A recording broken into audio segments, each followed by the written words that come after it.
Hey, it's Stephen A. Williams, president and founder of the creditrepairshop.com. We're going to be answering some questions here. We got our big one, which is what got you on the headline from the video, but I want to answer some quick ones real here. I'm going to be real quick. So what we're going to do is, just to be clear, so people don't tune out on the video, we're going to talk about what happened with a debt collector. Person was paying a debt collector, then some life happened, and then they stopped paying them, and now another debt collector uh, took over the debt, and now they're wondering what should they do? Should they start paying them on the debt? I'm going to speak on that. All right, but response to this will hurt credit scores if you're a revolver. Person said, YouTube subscriber said America is tearing down its citizens.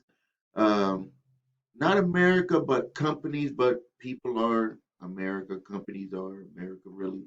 Um,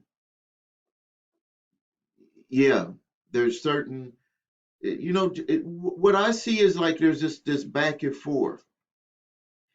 It seems like at one point they want to get credit out there to people, and then that's because they can't make money without credit. Like credit is like rules everything. But then it seems like it pushes out there. It's like an ocean. Push all the money out there, and then they don't make as much money back on the return. And so what they do is when it comes back to shore, they want to change the game and figure out ways to increase the interest rate. And this is the way when businesses do things. This is like um, we go through this all the time. We go through this all the time. When prices increase, it's not to increase it on the new customer, even though they do get it from the new customer. It's to make more money on your current customers. Make more money on your current customers.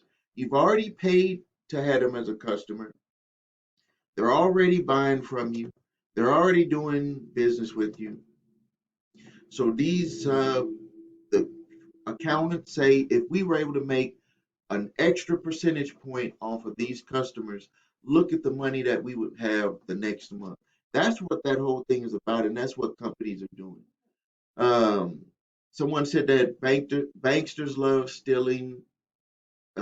steal your houses and stuff like that. This is what they were. That was off the video too, from where I talked about revolvers and transactions. Uh, People who consider transactors that pay off their credit cards every month, and then revolvers who let a balance stay. That the mortgage industry is actually using that to raise the interest rates on people. Another person said that their scores dropped 50 points for a bogus collection. Uh, if you got it removed, it will jump back up, but you're going to have to keep your eyes on that. It will jump back up, but yeah, that is something that's unfair. Uh, Keep your eyes on that. If it don't jump back up in the next month or two, potentially combined with what you have, combined with getting that removed, you need to make some calls on that. All right, let's get into our question. Now, person says that what happens if it's not on my credit reports, but a debt collector apparently has purchased or has been assigned the debt? Do I pay them or not? I had started paying the debt off before the collection agency took it over. Took over the matter. Paid $400, but life happened, and then they wanted me to start over and pay it as if I hadn't paid a dollar. Listening to your other videos, I haven't paid the last few months due to COVID, and my finances are less than before. So what you have to do first, with the new collector, you should still do what I always ask you to do, which is to number one, make sure that this debt is not past legal statute of limitation. Now, because you were making payments, they're going to probably say the clock started over, but it will still do you some good to make sure that that debt is not past legal statute of limitation to collect, Because what you could do is you could just say, hey, I was not aware that I did not have to pay that debt. But more than likely, because you paid it, they're going to say that the time clock started over. Uh, Now, the next thing you need to do, if it was purchased by a new debt collector or assigned, you need to make sure was it assigned or purchased. You need to ask them that question specifically, and I would send them that letter, certified mail, and ask them, how do you own this debt? And I'm going to tell you some ways that you might be able to get out of paying this debt that they may not pay attention to if they bought it in a bulk purchase and they don't know anything about you paying that other debt because they're stating they want you to start over. So they may not even know about you paying that other one. So let's use what we got on the table right now. So once you find out if they bought it, that debt, you need to send that certified mail to them, and you can call. They're recording the call. Ask them if they bought the debt or were they assigned. If they said they were assigned, ask by who? Original creditor or another third party debt collection buyer. Once you find that out, and if it's not past legal statute of limitations to collect in your state, then you put that aside and now you're working with the debt validation. You want to make them prove every aspect about the debt if they purchased the debt or they were assigned the debt from a third party debt collector. Now, if they're assigned the debt from the original creditor, then you would have to get with them and say, I dispute the amount of the debt because I was paying the original creditor payments. And then it's going to be some back and forth on that, and you're going to have to see where you're at with that. And if they did not buy it from the original creditor, they're going to have to get with that original creditor to see what's going on with it.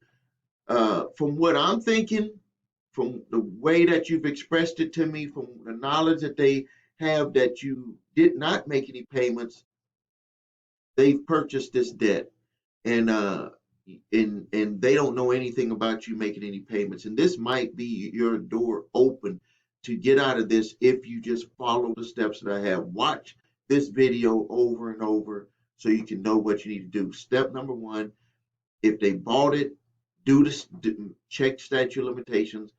Because they don't know about the other payments that you made, then you could be getting out of this by the statute of limitations. If it's not past legal statute of limitations, then you need to, according to what they say, if it's purchased by them or by another third-party debt collector, then you need to send what's called a cease and desist collection activities letter. I give you that letter below this video.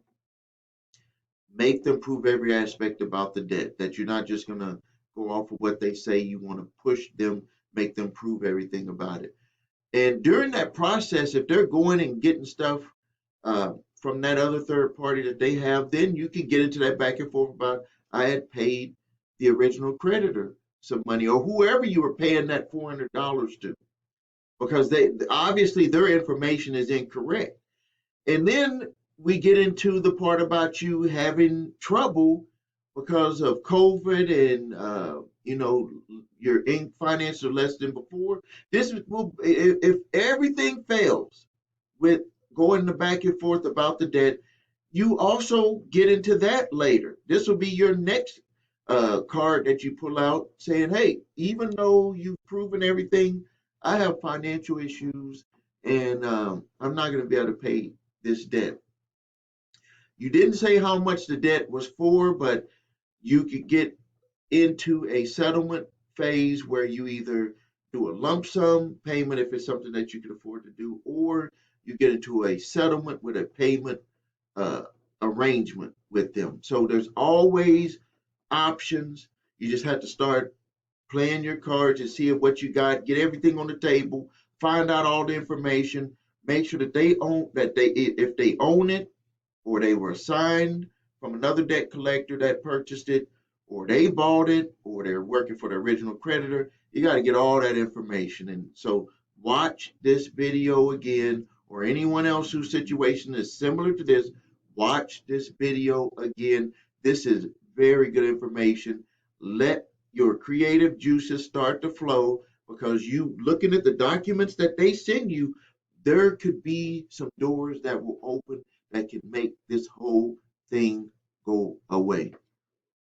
All right. If you need help with your credit, please visit us at thecreditrepairshop.com. Watch the video, What Makes Us Different. Uh, Actually, debt validations are part of our credit repair process. Other credit repair companies do not do that. Uh, and if you can follow that process, sign up with us. If you need your credit reports and scores, please go to the website your3scores.com, and you can check and see who is the furnisher if this happened to be placed on your credit reports. Next thing, if you need the debt validation letter, cease and desist collection activities letter, or the statute of limitations on debt letter, I give you those for free. Below this video, all the links are there. And just an update, I give you all three in the same one because we had some problems with the programming on the links. I just said give all three in the same one. They can use them as needed. Thank you for your time. This is Stephen A. Williams, President and founder of thecreditrepairshop.com.